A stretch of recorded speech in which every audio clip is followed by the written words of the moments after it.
जय हिंद साथियों, वंदे मातरम। स्वागत है आप सबका बानसूर पीजी कॉलेज की ऑनलाइन क्लासेज व यूट्यूब चैनल पर। और ये जो कक्षाएं हैं ऐप के माध्यम से आप तक पहुंचाई जा रही हैं, जो कि कॉलेज का ऐप है महय, उसके माध्यम से। तो प्यारे विद्यार्थियों, सबसे पहले तो पूरे महय शिक्षा संकुल की तरफ से यानी महाविद्यालय परिवार की तरफ से आप सबको नए शैक्षणिक सत्र की ढेर सारी असीम शुभकामनाएं। आप इस नए शैक्षणिक सत्र में नई ऊंचाइयों को छुएं, सफलता के नए आयाम स्थापित करें। मैं ऐसी ही प्रार्थना माँ शारदे से, सरस्वती से करता हूँ। अब मैं बात करता हूँ कि इस वीडियो में या इस कक्षा में मैं आपसे जो बात करने वाला हूँ, तो प्यारे विद्यार्थियों, इस वीडियो में मैं आप लोगों से बात करने वाला हूँ जो अपनी कक्षा स्नातकोत्तर है, ठीक है, उत्तरार्ध, यानी हम कह सकते हैं कि पीजी जो फाइनल ईयर जो क्लास है और उसका जो विषय है हिंदी साहित्य, यानी हम कह सकते हैं अब कि एमए फाइनल ईयर जो हिंदी साहित्य है उसके पाठ्यक्रम के बारे में और पेपर से संबंधित मैं आपको इस वीडियो में जानकारी देने वाला हूं साथियों। तो देखिएगा,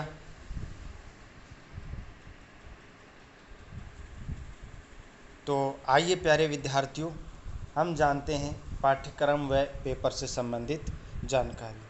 क्योंकि प्यारे विद्यार्थियों, ये हमारे लिए बेहद ज़रूरी हो जाता है, क्योंकि जब तक हमें पाठ्यक्रम के बारे में मालूम नहीं होगा और पेपर के प्रारूप के बारे में मालूम नहीं होगा तो हम बेहतर अंक प्राप्त नहीं कर सकते, अच्छे अंक प्राप्त नहीं कर सकते।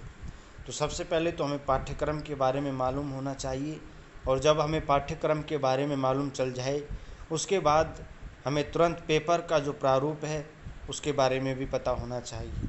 क्योंकि पेपर के प्रारूप से संबंधित यदि जानकारी हमारे पास होगी तो निश्चय ही ये जो जानकारी है ये हमें परीक्षा में अच्छे अंक दिलाने में महत्वपूर्ण भागीदारी, सहयोग जो है अपना अदा करेगी। क्योंकि जो पाठ्यक्रम है अपना वो हम पढ़ेंगे तो हमारे लिए विशेष तैयारी और बेहतर जब हो सकेगी जब पेपर का प्रारूप हमें पूरी तरीके से मालूम होगा कि कितने निबंधात्मक प्रश्न आएंगे, कितने लघुत्तरात्मक आएंगे, कितने प्रश्न अति लघुत्तरात्मक आएंगे, कितने प्रश्न जो हैं वो वैकल्पिक वस्तुनिष्ठ आएंगे। इन सब के बारे में यदि मालूम होगा तो फिर हम उसी तरीके से जो भी पाठ्यक्रम अपने सिलेबस में जोड़ा गया है उनको हम उसी तरीके से पढ़ते हुए चलेंगे कि कितनी व्याख्या आएंगी, व्याकरण के कितने पार्ट हैं और उसमें कैसे प्रश्न आएंगे। तो उस हिसाब से हमारी जो तैयारी है उसको अच्छे से व्यवस्थित तरीके से करने में हमें बहुत सहूलियत रहती है। ठीक है प्यारे विद्यार्थियों, तो देखिए बस इसी वीडियो में मैं यही जानकारी आप लोगों को देने वाला हूँ। तो जैसे कि प्यारे विद्यार्थियों, अपने जो हिंदी साहित्य है उसके स्नातकोत्तर का जो 2 वर्षीय अपनी स्टडी है, जिसको हम फर्स्ट ईयर सेकंड ईयर कह सकते हैं, प्रवेश या फाइनल या पूर्वार्ध या उत्तरार्ध हम लोग कह सकते हैं। ठीक है साथियों, जो कि मास्टर डिग्री होती है। तो जैसा कि प्यारे विद्यार्थियों आपको मालूम है कि अपने प्रवेश में 4 पेपर चलते थे। कितने? 4। ओके। लेकिन जो ही विद्यार्थी स्नातकोत्तर उत्तरार्ध में पहुंचता है तो उसके पास 5 पेपर होते हैं, और उसी स्थिति के अनुसार अपने हिंदी में भी 5 पेपर हैं प्यारे विद्यार्थियों, एमए फाइनल ईयर में। ठीक है, हिंदी में। तो सबसे पहले तो अब यहाँ पे मैं आपको बता दूं कि पहला जो पेपर होगा अपना एमए फाइनल ईयर का वो होगा हिंदी गद्य। इसमें नाटक, निबंध एवं आलोचना से संबंधित पठन पाठन की सामग्री हम लोग पढ़ेंगे। दूसरा जो पेपर होगा वो होगा हमारा आधुनिक काव्य। बताऊंगा, मैं पूरी जानकारी देने वाला हूँ आप लोगों को बिल्कुल एक एक चीज़ बारीकी से। और मैं आपको बता दूं प्यारे विद्यार्थियों कि हो सकता है किसी कारणवश हमारी प्रतिशत प्रवेश कक्षा में कम बनी हो, तो ये जो कक्षा है उत्तरार्ध की, फाइनल ईयर की, ये हमारे लिए बेहद खास रहने वाली है। हम पिछली कक्षा में जो कम अंक हमने अर्जित किए हैं उनकी पूर्ति, उनकी भरपाई अच्छे से तैयारी कर कर हम इसमें कर सकते हैं। तो आप पढ़ाई में लग जाइएगा। ओके। नंबर 3 है भाषा विज्ञान, तीसरा जो पेपर होगा भाषा विज्ञान का। चौथा जो पेपर होगा वो होगा विशिष्ट अध्ययन, कोई एक। इस पेपर के बारे में हमें बहुत विस्तार से बात करनी है, मैं पूरा बताऊंगा आप लोगों को विशिष्ट अध्ययन में। उसके बाद है साहित्यिक निबंध। तो ये 5 पेपर हैं। ओके साथियों, ये ध्यान रखना, ये 5 पेपर चलेंगे। अब मैं बता दूं आपको कि ये 5 जो पेपर हैं वो प्रत्येक 100 अंक के होने वाले हैं। ठीक है, तो हम कह सकते हैं कि 500 अंक जो हैं का अपना पूरा पेपर होगा, यानी 5 जो अपने पेपर हैं। ठीक है साथियों, तो ये तो बात क्लियर हो गई हमारी किसकी, पाठ्यक्रम की। हिंदी साहित्य जो स्नातकोत्तर उत्तरार्ध है उसके पाठ्यक्रम की। अब मैं यहाँ पे थोड़ी सी बता दूँ आप सभी विद्यार्थियों को कि ये जो पहला प्रश्न पत्र है इसके बारे में गुरुजी बताएंगे आपको, लेकिन मैं आज जो आगे अब इस वीडियो में जानकारी देने वाला हूँ वो देने वाला हूँ जो आधुनिक काव्य अपना दूसरा जो प्रश्न पत्र है, द्वितीय प्रश्न पत्र, उसके बारे में मैं आपको जानकारी दूंगा। तो उसका पाठ्यक्रम क्या होगा ये तो कन्फर्म हो गया कि अपने 5 प्रश्न पत्र चलेंगे, और कौन कौन से चलेंगे वो भी हमें मालूम चल गया। लेकिन अब हम जानेंगे कि इन 5 प्रश्न पत्रों में आखिर हमारे क्या क्या जोड़ा गया है, जिसका कि हम अध्ययन करेंगे, विश्लेषण करेंगे, पढ़ेंगे। ओके साथियों, तो आज अब मैं आगे आपको जानकारी देने वाला हूँ जो द्वितीय प्रश्न पत्र है अपना आधुनिक काव्य, उसमें क्या क्या जुड़ा हुआ है उसके ऊपर मैं चर्चा करने वाला हूँ। तो आइएगा, ये है देखिए द्वितीय प्रश्न पत्र जो है अपना आधुनिक काव्य के पाठ्यक्रम में पेपर से संबंधित महत्वपूर्ण जानकारी अब मैं आपको देने वाला हूँ। तो सबसे पहले प्यारे विद्यार्थियों, द्वितीय जो प्रश्न पत्र आधुनिक काव्य उसका पाठ्यक्रम हम लोग जानते हैं। तो प्यारे विद्यार्थियों, यदि मैं आप लोगों से पाठ्यक्रम की बात करूँ यहाँ पर, तो हिंदी साहित्य का स्नातकोत्तर उत्तरार्ध का जो दूसरा प्रश्न पत्र है उसमें आपको बता देना चाहता हूँ कि मुख्यतः जो है 5 कवियों की काव्य रचनाएं अपने संकलित की गई हैं आधुनिक युग के। ठीक है, जिसमें नंबर 1 पर है अपने जयशंकर प्रसाद, और जयशंकर प्रसाद जी के द्वारा रचित उनका महाकाव्य जो कामायनी है, उस कामायनी के अपने यहाँ 5 सर्ग जोड़े गए हैं। 1, 2, 3, 4 और 5, ये 5 टोटल कामायनी में 15 सर्ग है। उन 15 सर्ग में से 5 सर्ग अपने जोड़े गए हैं, चिंता, लज्जा, श्रद्धा, ईड़ा और आनंद। ठीक है साथियों, जिसमें चिंता कामायनी का पहला सर्ग है और आनंद अंतिम सर्ग है, और ये 3 जो हैं वो मध्य के सर्ग हैं। तो ये 5 सर्ग अपने को पढ़ने हैं।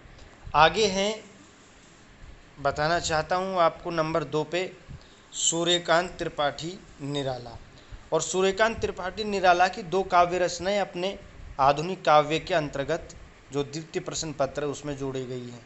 एक तो है राम की शक्ति पूजा, बहुत अच्छी काव्य रचना है उनकी, और एक है कुकुरमुता। इन दोनों काव्य रचनाओं का अपन क्या करेंगे, अध्ययन करेंगे। ठीक है साथियों, आगे नंबर 3 पर मैं बात करूं तो सच्चिदानंद हीरानंद वात्स्यायन अजय अगे जी जो हैं उनकी काव्य रचना आंगन के पार द्वार, नंबर 3 पे इसका हम अध्ययन करेंगे। अब मैं बात करता हूं नंबर 4 की, तो गजानन माधव मुक्तिबोध द्वारा रचित चांद का मुँह टेढ़ा। ये तो शायद आप लोगों ने थर्ड ईयर में भी ये काव्य रचना पढ़ी होगी, चांद का मुंह टेढ़ा, जहाँ तक है। ठीक है प्यारे विद्यार्थियों, नंबर 5 की यदि मैं बात करूं तो कुंवर नारायण की काव्य रचना आत्मजयी, इसका हम क्या करेंगे, अध्ययन करेंगे। तो इस तरीके से प्यारे विद्यार्थियों पाठ्यक्रम के तहत ये मुख्यतः 5 कवि जो है उनकी काव्य रचनाएं अपने जोड़ी गई हैं। इतनी बात आपको निश्चय ही समझ में आ गई होगी। तो अब देखिए आगे मैं आपको बताना चाहता हूँ कि ये तो अपना पाठ्यक्रम हो गया, लेकिन अब वही बात कि हम इनको पढ़ेंगे लेकिन याद कैसे करें कि परीक्षा में हमें आसानी रहे। किस तरीके के प्रश्न जो हैं वो पेपर में आने वाले हैं, उनके बारे में मैं अब आपको बताने वाला हूँ। यानी अब पाठ्यक्रम के बाद मैं आपको जानकारी दूंगा पेपर से संबंधित। तो आइए पेपर से संबंधित जो है जानकारी देखिएगा प्यारे विद्यार्थियों। जैसे कि आपको ये तो सर्वविदित है, सब जानते हैं आप लोग कि प्रश्न पत्र जो है वो कितने अंक का होगा, 100 अंक का होगा। 5 प्रश्न पत्र है, प्रत्येक प्रश्न पत्र 100 अंक का ही होगा। पेपर की समय सीमा 3 घंटे की है, ये तो भी आपको मालूम है। अब देखिए यहाँ पर पेपर जो है वो मुख्यतः ये भिन्न नहीं हो गया, ये 3 है प्यारे विद्यार्थियों, 3 पेपर 3 खंडों में विभाजित होगा। यानी द्वितीय जो प्रश्न पत्र है हमारा, उसका जो पेपर होगा वो 3 खंडों में विभाजित होगा। ठीक है साथियों, अब देखिए यहाँ मैं आपको बताना चाहता हूँ कि पेपर के पहले खंड के अंतर्गत विकल्प सहित कुल 4 व्याख्या पूछी जाएंगी। प्रत्येक व्याख्या कितने अंक की होगी, 10 अंक की। यानी अपने ये जो 5 कवि हैं इनकी जो काव्य रचनाएं अपने पाठ्यक्रम में जोड़ी गई हैं, संकलित की गई हैं, इनमें से 4 व्याख्या आने वाली हैं विकल्प सहित। ओके, और प्रत्येक व्याख्या कितने अंक की होगी, 10 अंक की होगी। तो हम माने कि 40 अंक की अपने 100 में से क्या आने वाली हैं, व्याख्या आने वाली हैं। ये बात क्लियर हो गई होगी। आगे देखिएगा, खंड 2 में विकल्प सहित कुल 4 आलोचनात्मक निबंधात्मक प्रश्न पूछे जाएंगे। प्रत्येक प्रश्न जो है वो कितने अंक का होगा, 10 अंक का होगा।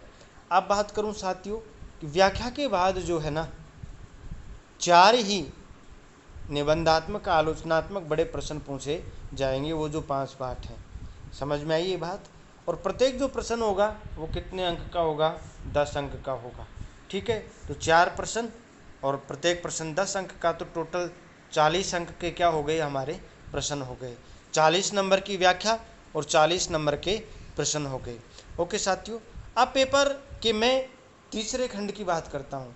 तो तीसरे खंड में विकल्प सहित 2 लघुत्तरात्मक प्रश्न तथा 10 अति लघुत्तरात्मक प्रश्न पूछे जाएंगे।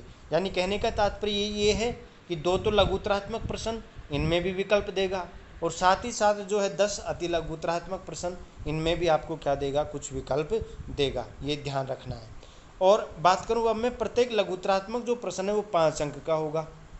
यानी 2 प्रश्न हैं लघुत्तरात्मक और प्रत्येक 5 का, तो 10 अंक के लघुत्तरात्मक प्रश्न, तथा प्रत्येक अति लघुत्तरात्मक जो प्रश्न है वो कितने अंक का होगा, 1-1 अंक का होगा। तो ये तो इसमें तो कोई दिक्कत है ही नहीं, प्रत्येक प्रश्न 1 अंक का, कुल 10 प्रश्न, तो 10 अंक के हो गए यहाँ पर। तो इतनी बात आपको निश्चित समझ में आई होगी। ये 2 लघुत्तरात्मक प्रश्न, प्रत्येक प्रश्न 5 अंक का, यानी टोटल 10 अंक के। और यहाँ पर जो है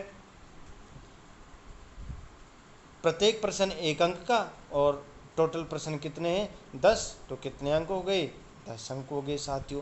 तो अब हम बात करें टोटल की, तो 40 नंबर की हमारी क्या हो गई है, व्याख्या हो गई है। 40 नंबर के ही निबंधात्मक प्रश्न हो गए हैं, 10 नंबर के हमारे लघुत्तरात्मक प्रश्न हो गए हैं, और 10 नंबर के हमारे अति लघुत्तरात्मक प्रश्न हो गए हैं। तो 40 और 40 80, 10 90 और 10 100 का, इस तरीके से टोटल हमारा क्या हो गया है, ये प्रश्न पत्र हो गया है 100 अंक का। तो मुझे उम्मीद है, मैं आशा करता हूँ कि निश्चित ही आपको ये जो पाठ्यक्रम है द्वितीय प्रश्न पत्र का और जो पेपर का प्रारूप है वो समझ में आया होगा। अब साथियों हम आगे की जो कक्षाएं हैं उनमें जो है इसी प्रश्न पत्र का जो पाठ्यक्रम है उसके ऊपर अध्ययन की चर्चा करेंगे। एक एक पाठ को लेकर हम लोग चलेंगे और बारीकी से उनका गहन अध्ययन करेंगे। आपको उसी प्रकार से घर बैठे आनंद आने वाला है जैसे कि कक्ष में आप बिल्कुल सीधा प्रसारण जो है कक्षा का देखते हैं, सुनते हैं, पढ़ते हैं। उसी प्रकार से आप घर बैठे जो है बिल्कुल ऐसा अनुभव करेंगे जैसे कि मैं आपको कक्ष में ही पढ़ा रहा हूँ। तो क्लासों का बहुत जायका आनंद आने वाला है। तो आप लोग बिल्कुल आनंद लीजिएगा। और आप सौभाग्यशाली हैं कि आपका प्रवेश जो है, दाखिला जो है वो बानसूर पीजी महाविद्यालय जैसे श्रेष्ठ उत्कृष्ट महाविद्यालय में है, जो कि आपके कैरियर की परवाह करता है। और आपको धन्यवाद देना चाहिए आर.के. सर का, अजय सर का, आर.पी. सर का, प्राचार्य श्री राधेश्याम सर का, पूरी तकनीकी टीम का, जो कि हमें ये सुविधा उपलब्ध करवा रही है। मैं पढ़ा पा रहा हूँ उन्हीं की वजह से और आप पढ़ पा रहे हैं। और पूरी जो टीम है उसका आप लोगों का दिल से स्वागत करना चाहिए, हार्दिक अभिनंदन करना चाहिए, उनका धन्यवाद करना चाहिए कि इस कोरोना जैसी वैश्विक स्तर पर फैली हुई महामारी में भी आपकी पढ़ाई बाधित नहीं हुई। आप घर बैठे ही अपने 20 बाई 20 के कमरे में कूलर चलाकर, पंखा चलाकर आराम से सुकून के साथ बिना किसी भाग दौड़ के आराम से मन चाहे तब कक्षा आप लोग ले रहे हो। तो इससे और आपके लिए क्या अच्छी बात हो सकती है। तो साथियों, इसी के साथ मैं अब अपनी वाणी को विराम देता हूँ। जय हिंद, जय भारत।